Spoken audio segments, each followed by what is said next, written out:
Olá pessoal, tudo bem? Hoje eu estou aqui com este Peugeot de cor amarela, né, com um visual bem esportivo.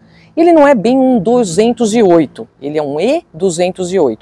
É a versão elétrica do compacto, que custa R$222 mil. Como este carro aqui foi lançado no final de 2021, ou seja, ele tem um pouco mais de um ano aí de mercado, né?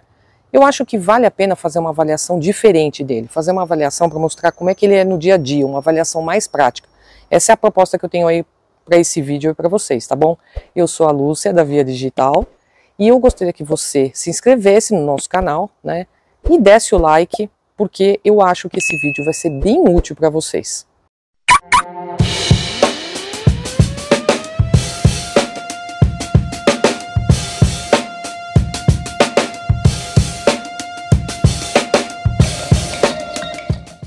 A minha proposta hoje aqui com a avaliação do E208 é o seguinte: eu quero levantar 7 pontos para mostrar para vocês se esse carro cabe no seu bolso e no seu estilo de vida, tá bom? Então vamos lá, vamos começar pelo primeiro.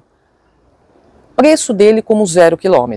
O Peugeot E208 100% elétrico custa R$ 221.990, valor que é o dobro do que a Peugeot pede na versão topo de linha Grife, do mesmo 208 com motor 1.6 Flex, R$ 109.990. Aqui eu não quero comparar, mas apenas mostrar que a diferença para um similar a combustão ainda é gritante. Então, com quem que o E208 concorre? Se a gente levar em conta o seu apelo esportivo e o seu design ser inspirado em um carro térmico, podemos dizer que ele briga com o Mini Cooper SE, que é mais potente e mais caro, mas se iguala ao E208 em torque e o Peugeot tem maior autonomia. Em relação ao Fiat Cinquecento-e, o Peugeot é mais forte e eles se igualam em autonomia e preço. O Peugeot também pode ser comparado ao Renault Zoe, já que eles são próximos em desempenho, mas o Zoe tem maior autonomia e cobra mais caro por isso. Segundo ponto que eu quero levantar com vocês aqui sobre o E208. Bom, motor e desempenho. Será que esse carro aqui merece essa nomenclatura GT? O motor de 136 cavalos de potência e 26,5 kg de torque imediato chega aos 100 km por hora em 8,3 segundos. Ele tem comportamento desportivo e é divertido de dirigir na cidade e muito mais na estrada.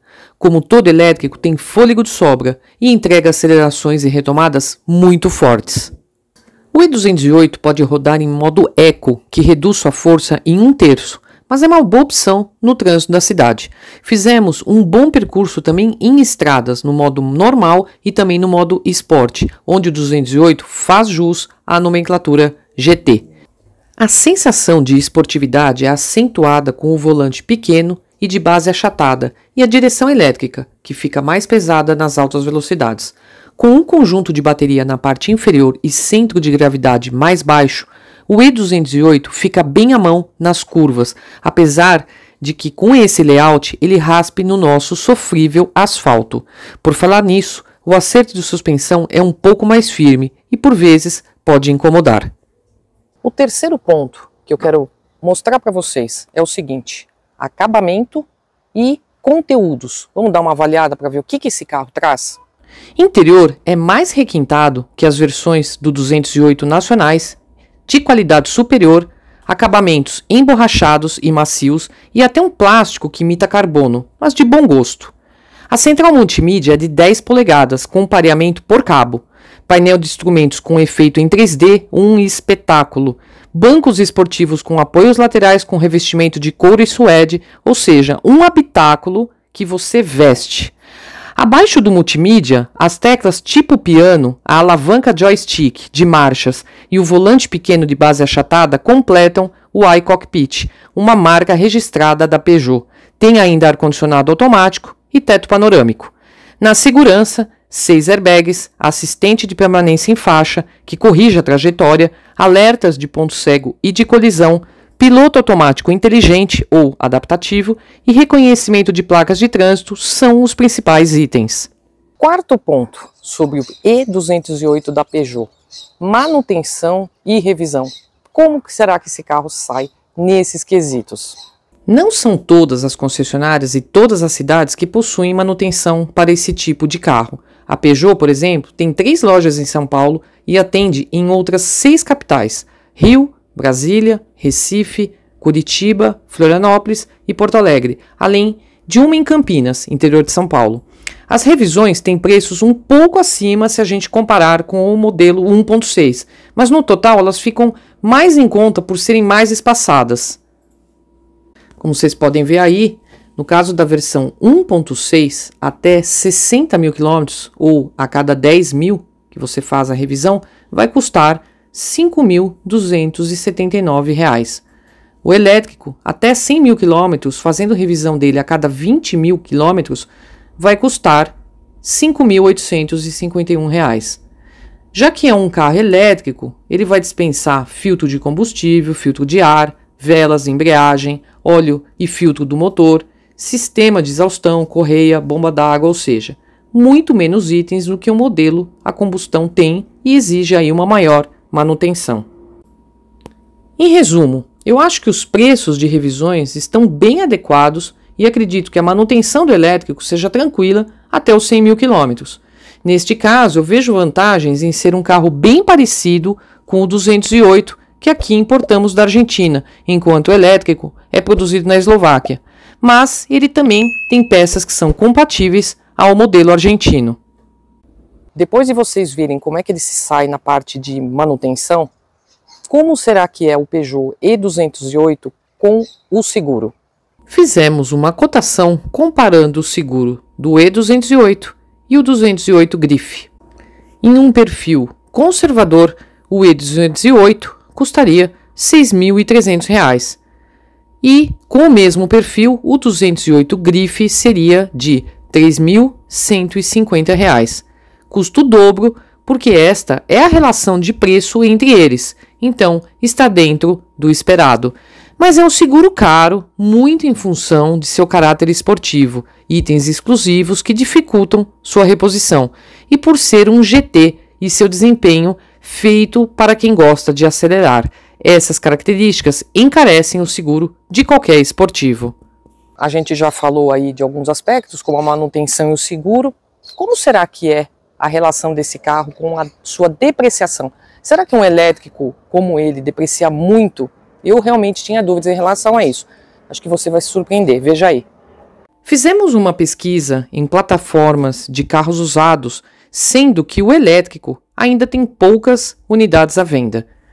No caso do E208, ele deprecia de 7,5% a 9% após um ano de uso. E o 208 Grife 1.6 deprecia de 9% a 18% após um ano de uso. O mercado dos elétricos é limitado e a Peugeot ainda está em fase de reconstrução de sua imagem no Brasil. Depois que passou a fazer parte do grupo Stellantis, as vendas melhoraram, principalmente do 208. Hoje a marca está com 164 concessionárias pelo país e acredito que um grupo tão poderoso quanto o Stellantis está fazendo um bom trabalho com a marca, a fim de crescer de forma sustentável. Só usando um carro como esse é que você vai ter ideia de como que é lidar com ele no dia a dia. Este então é o meu 7º item, que é usabilidade e outra coisa, o drama da recarga, né? Então a gente vai explorar isso nesse tópico, presta atenção aí. Aqui já falamos do desempenho divertido e muitos pontos positivos deste compacto elétrico. Claro que a forma de usar o carro, seu estilo de vida e suas rotinas fazem toda a diferença nessa escolha. Como qualquer outro carro 100% elétrico, e isso não acontece apenas com este Peugeot, é preciso ter um wallbox em casa, e nem todo mundo que mora em apartamento consegue isso, ou planejar muito bem os seus carregamentos. Bom, aqui eu vou te contar a minha experiência, senta que lá vem a história. Com pouco menos de 60% de carga, eu recorri a um wallbox de supermercado. Cheguei lá e havia 2 carregadores de 7 kW, um deles estava quebrado.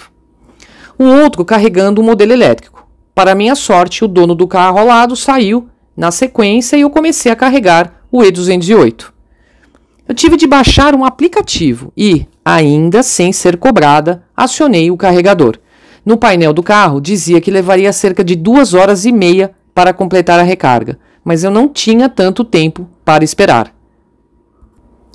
Isso porque naquele mesmo dia eu iria viajar para Campinas, cerca de 100 km de São Paulo, e já havia me informado com o hotel que lá teria um carregador.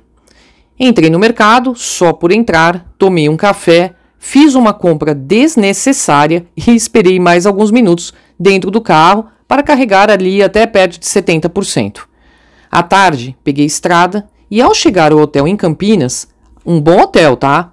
Com 30% de carga, eu descobri que não havia um wallbox, e sim uma gambiarra ligada ao 220 volts.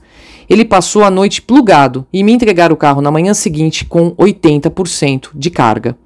Bom, eu segui para um evento em outra cidade onde havia carregadores rápidos e só ali eu consegui chegar aos 100%. No caminho de volta a São Paulo, a minha autonomia, que indicava 230 km no painel, só caía. Eu dirigi o carro no modo normal e, como sempre, apreensiva com a queda de autonomia. Afinal, o percurso seria de cerca de 170 km. Deu tudo certo, mas cheguei ao destino com 30 km de autonomia. Lá, o manobrista disse que havia um wallbox e que eu poderia ficar sossegada que ele carregaria a bateria.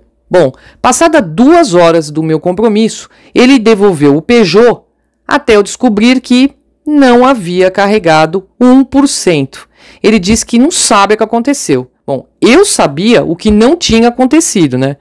Deveria ter ido lá conferir? Bom, era um subsolo de um prédio comercial, estava no horário para uma reunião, enfim, não deu certo. Dali eu iria para mais um compromisso de trabalho e contei com o apoio do trânsito, aonde a gente chega.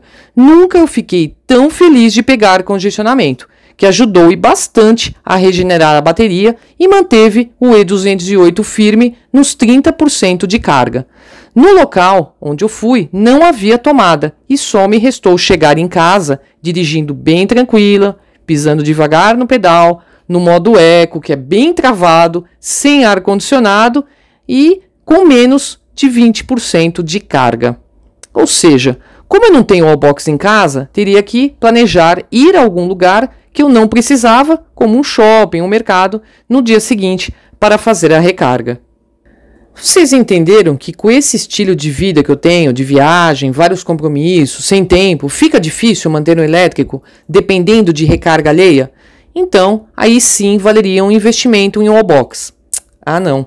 Eu moro em apartamento e o síndico já disse que não há previsão de quando isso vai ocorrer.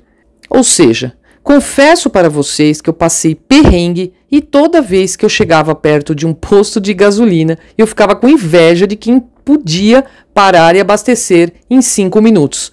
Brincadeiras à parte, bem-vindos ao mundo dos carros elétricos. A experiência a bordo do Peugeot E208 foi muito positiva com o que o carro entrega, mas requer planejamento e que você encaixe esse tipo de veículo a seu estilo de vida. Ué, mas não deveria ser o contrário? Bom, pessoal, tá chegando ao fim aqui o nosso teste. A gente vai devolver o carro para a Peugeot. E eu queria saber de você. Você tem experiência com algum carro elétrico? Você tem algum receio, alguma dúvida? E se você não tem ainda um carro elétrico, o que falta para você ter um carro elétrico? Escreve aí pra gente. Também não se esquece de deixar o seu like. Isso é muito importante pra gente ter mais e mais conteúdos. Eu agradeço aqui a sua audiência e nos vemos no próximo vídeo. Até mais!